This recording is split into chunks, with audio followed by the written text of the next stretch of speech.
Hello friends. आज हम जिस डील के बारे में चर्चा करने जा रहे हैं वो एक एंट्री करते समय, परचेस की एंट्री करते समय या सेल्स की एंट्री करते समय हमें जीएसटी की टैक्स रेट, एचएसएन या फिर MRP price, last purchase cost या last purchase price, last party price, हमें ये सब नहीं पता चलती है, तो वो सब हमें इस टीडीएल के थ्रू मिल जाएगा। इस टीडीएल को हमने लोड कर दिया है। इस टीडीएल को लोड किया है। Standard price, last cost, positive stock item, इसमें वो बहुत कुछ है। पहले हम चलते हैं ऑप्शन के अंदर। एड ऑन फीचर में हम गए तो इसमें show extra fields in invoice vouchers वाले ऑप्शन को मैंने यस कर दिया है। अभी हम चलते हैं इसका क्या रिजल्ट निकलता है।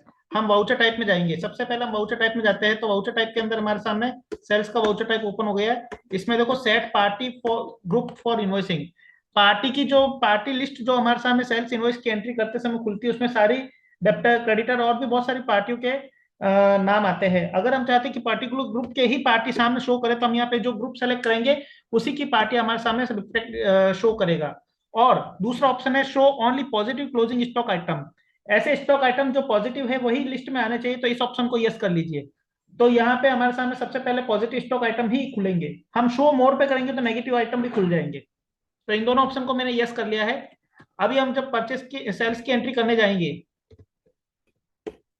तो देखिए सेल्स के अंदर देखो MRP call, MRP rate, standard cost, standard price, HSN, GST percentage, ये सारे कॉलम हमारे यहाँ पे रिफ्लेक्ट कर रहे हैं। इसके साथ में एक शो लास्ट कॉस्ट वाला ऑप्शन भी है। तो इसमें लास्ट परचेस कॉस्ट का ऑप्शन भी हमारे सामने यहाँ पे दिखाई देगा, अगर हम उसे देखना चाहते हैं तो।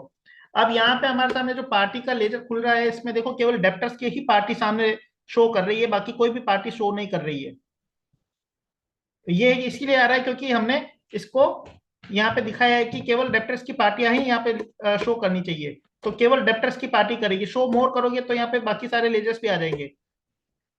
ठीक है। अब जैसे मैं यहाँ पे एंट्री करने जाता हूँ, तो यहाँ पे जो स्टॉक आइटम की लिस्ट है उसके अंदर भी देखो स्टॉक आइटम, उसका पार्ट नंबर, उसका एचएसएन, उसका जीएसटी परसेंटेज, आज की डेट में टोटल स्टॉक क्या है और उसका परचेज, लास्ट परचेज कॉस्ट क्या था, वो सारा का सारा हमारा डिटेल्स यहाँ पे शो करता है। इस डिटेल्स में हमें स्टॉक आइटम से रिलेटेड सारी इंफॉर्मेशन मिल जाती है। अब मान लो मैं ये स्टॉक आइटम लेता हूं, तो इस स्टॉक आइटम का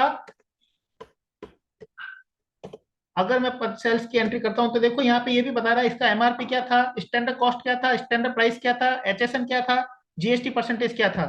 जो भी चीजें है वो ऑटोमेटिकली यहाँ रिफ्लेक्ट कर देती है, जिससे हमें ये पता चल जाता है कि मैंने इसको कितने में खरीदा था, कितने में बेचा है। अब इसकी लास्ट परचेस कॉस्ट भी देखनी है, तो मैं इसके ऊपर क्लिक करूंगा तो मुझे इसकी लास्ट परचेस कॉस्ट भी मिल जाएगी।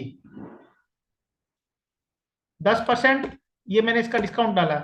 अभी यहाँ देखिए इसकी लास्ट परचेस कॉस्ट के ऊपर हम क्लिक करेंगे तो इसकी लास्ट परचेस कॉस्ट भी हमें दिख गई है।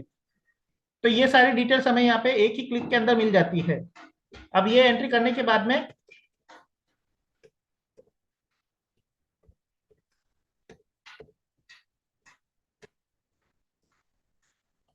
हम स्टॉक समरी में जाते हैं।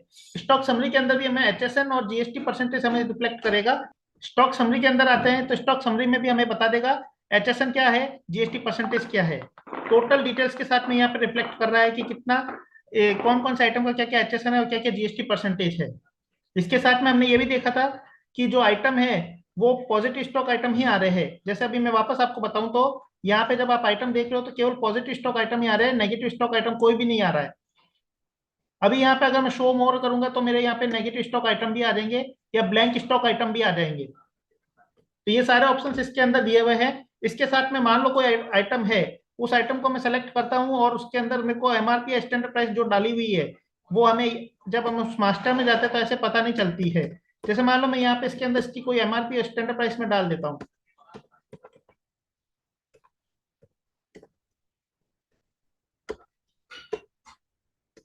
यहाँ मैं इसकी स्टैंडर्ड प्राइस जैसे 1/4 को मैंने 120 रुपये डाली है स्टैंडर्ड कॉस्ट, और 150 रुपये डाली है सेल्स प्राइस। तो ऑटोमेटिकली यहाँ पे स्टैंडर्ड कॉस्ट और स्टैंडर्ड प्राइस जैसे एमआरपी सामने रिफ्लेक्ट करता है, वैसे ही यहाँ पे अपना आप ही सामने दिखाई देगा। कभी भी हमें देखनी हो उस मास्टर के अंदर, तो हमें मास्टर के अंदर ही उसकी एमआरपी और स्टैंडर्ड प्राइस सामने दिखाई दे देगी। एमआरपी, स्टैंडर्ड प्राइस और स्टैंडर्ड कॉस्ट सामने ही दिखाई देगी। तो ये टीडीएल हमें सारी इंफॉर्मेशन एक ही साथ दे देती है स्टॉक आइटम से रिलेटेड। कौन सा आइटम पे कितना जीएसटी परसेंटेज है, कितना उसका एचएसएन है, क्या उसकी एमआरपी थी, क्या स्टैंडर्ड प्राइस थी, क्या लास्ट परचेस कॉस्ट थी, क्या पार्टी रेट थी। सब कुछ यहाँ पे दिखा देता है। Thank you for watching.